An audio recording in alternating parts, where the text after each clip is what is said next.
Well, good morning. It's April the 11th today, and I just woke up a while ago. I'm over a month in quarantine staycation, and Kelsey asked me to say a few words about how June and I are getting through not leaving our home, which we haven't done. And it's a hard thing. June told me she'd got something about some woman on the in the Hopi tribe, who said that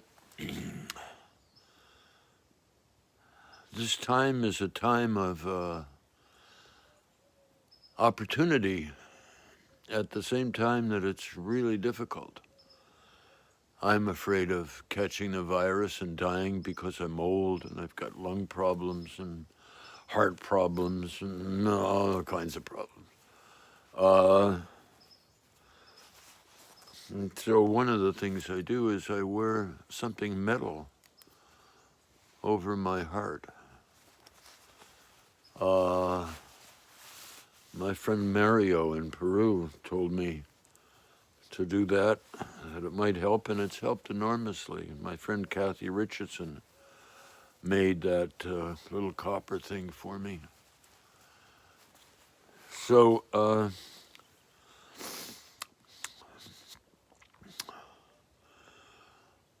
one of the things, I've noticed a lot of things. One of them is to get out of my pajamas and to get dressed up a little bit. Sometimes June notices, sometimes she doesn't. And to make my bed. My friend Carlos, a long time ago, when I was working in a place for children who were having internal universe problems, difficulties, and he said it's really important to make your bed. You get out of bed, you make your bed, and that says to your consciousness, there, you stop sleeping, wake up, be here. And light a candle. And I'd light a candle every day. It's burning over here. I don't know if you can see it, but... And I do this counterclockwise. And I'm offering a prayer of gratitude that I'm still alive. And I say thank you to all that is. And for me, all that is God, is great creator, is all the spirits who help me, all the teachers who've helped me, all the memories I have, the plants, the animals, the trouble, the miracles. And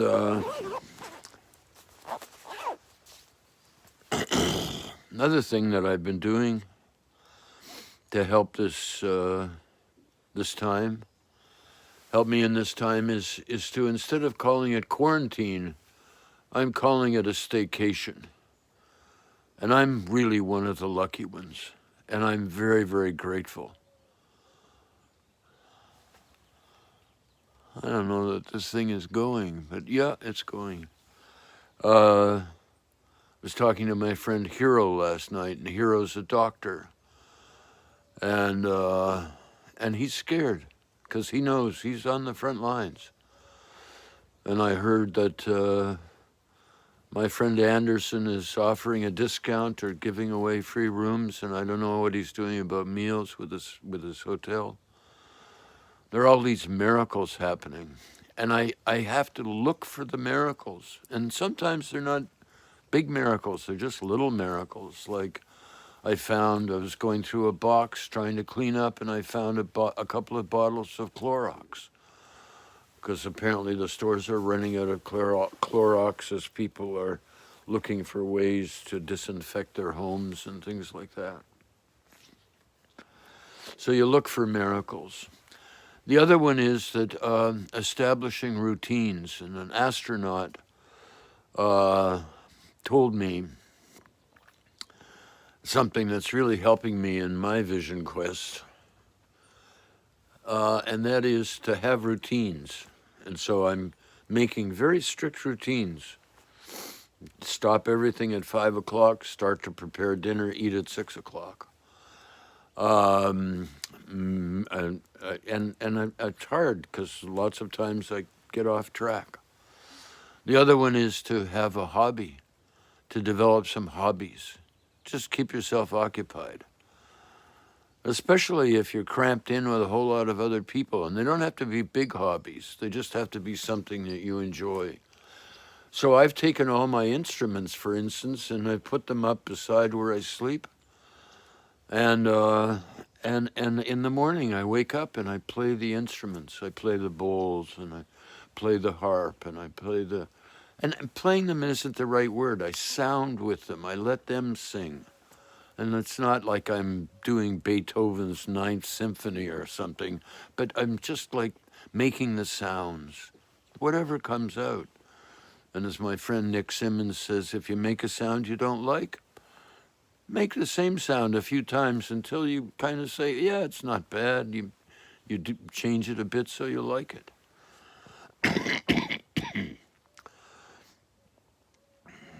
And I've started the hobby of sketching. I enjoy sketching. My friend Delia just showed me the pleasure in sitting sketching. And then to have projects. It's another big one. And I've undertaken the project of cleaning up all my messes in case I die. I don't want to leave messes for June or for my family, my son, my friends. And if I live through this, and I sure hope I'm going to, then I've got things organized and my life will be a lot easier. The other thing that I found really useful, I call it the order of good cheer. And that is every day I have these little cards, and they're little lists of what I want to do today. And I make the list, and I say, okay, I'm going to spend this amount of time on the project, this amount of time sketching, this amount of time making music. And I try to get kind of organized for once. The order of good cheer is where June and I say, okay, tomorrow night's your night, or tonight's my night. And we try to get dressed up a little bit. And we try to make an interesting surprise meal. And to provide the entertainment. Maybe it's a movie on Netflix, maybe it's a conversation, maybe it's eating in silence.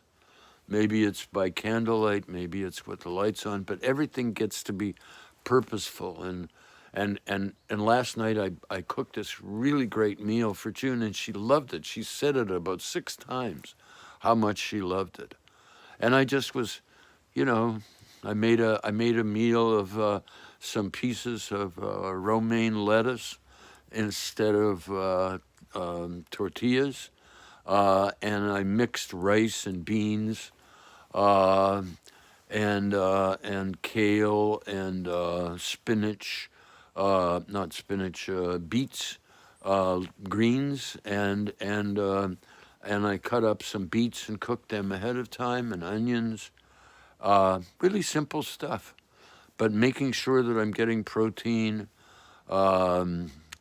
Some friends, Dr. Morgan Camp and Pilar Woodman, have given me some really amazing products. including needles with vitamin D3. And we take vitamin B12, and I take a lot of vitamin C, um, like sometimes 10 or even 20,000 units of vitamin C. And I'm taking these zinc things, and I put some zinc spray up my nose. I smush around in my mouth some zinc, um, and some magnesium. And I'm going online and I'm looking for what will build my immune system. I don't want to cave into this thing. And I'm aware that I could get sick, and I want to make myself so unattractive to COVID-19 bugs. They don't want any part of me. And maybe I'll get sick, and I won't be so sick for long, and maybe I'll live through it, which is what I'm trying to do, because I want to go to my granddaughter's 40th. Her birthday's in her 40s, so it'll be like 100 or something. So what else do we do that helps? Oh, one of the routines we've set up, because we've been in staycation, is in a relaxed vacationish mode. We have a cleaning day, and we have tasks, and we do the tasks. And what's another thing that we're doing that we're really enjoying? We're asking for help. And for me, that's one of the hardest things. I come from a long line of independent people who want the world to think we're not struggling and we're not suffering and we don't need any help and we're all right, and no, I don't need any help, when in actual fact we do.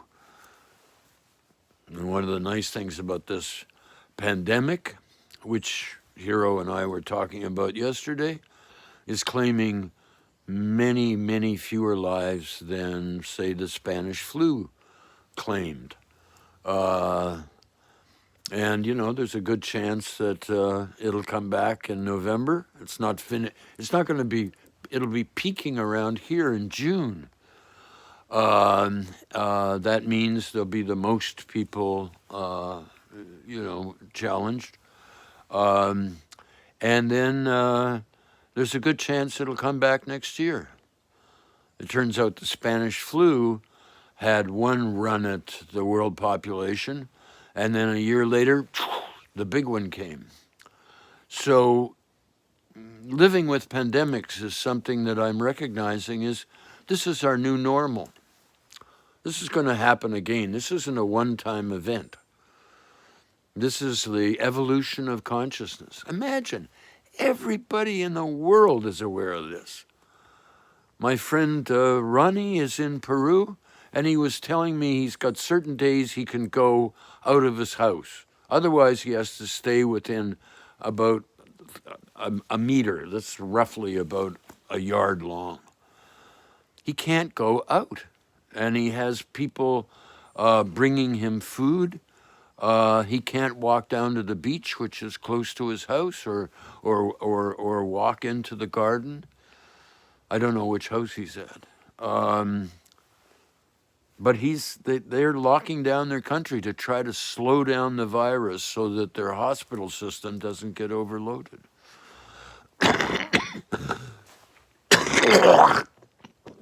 And I've spoken before about this little tattoo on my wrist. And it's of an octopus. And it's like every day I read the news. Every night before I go to bed, I read the worst story on the news. Or I have it read to me. The computer reads it to me. And then I ask my spirit guides and my spirit and my angels and all the sacred spirits, Jesus, great creator, Spider-Woman. I asked them all, Moses, Abraham, all of the great leaders and teachers. And I've internalized those, so I've got like sub-personalities of and connection with those people. This may sound a little woo-woo, but I believe that I can talk to and receive messages from all that is, and from God and from Jesus and Muhammad. And everybody can. You just have to kind of keep doing it, and then you'll start noticing these funny messages that come through. I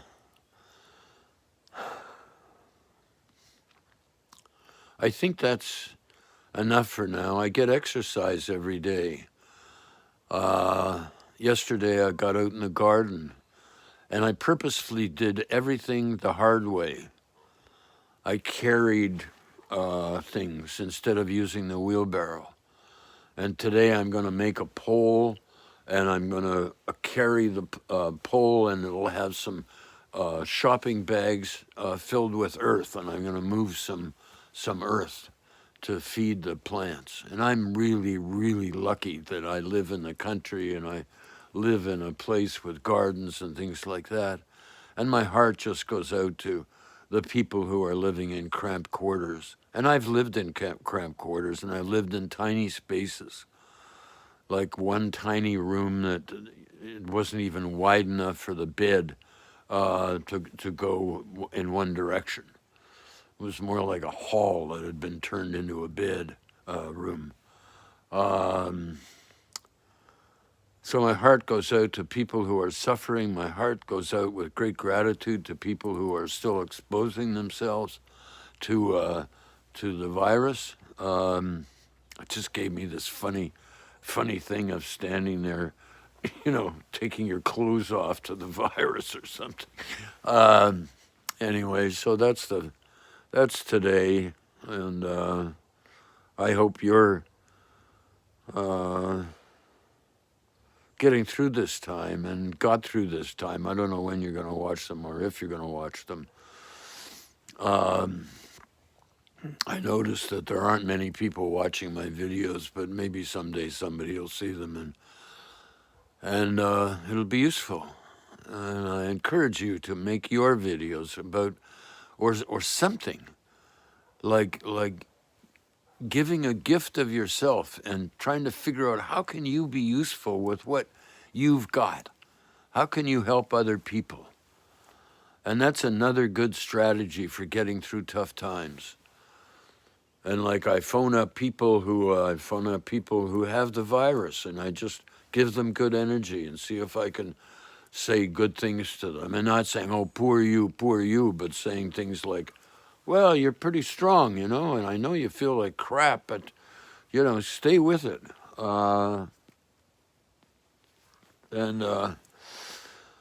Because we need you to be alive. But if you want to die, then, there's nothing wrong with wanting to die. Most people who want to kill themselves, by the way, they only want to kill some of their parts. And then it gets so difficult that they think the easiest thing is to kill yourself. So it's not. It's very difficult to kill yourself. And usually people do it in a way that hexes other people. But we'll riff on suicide another time.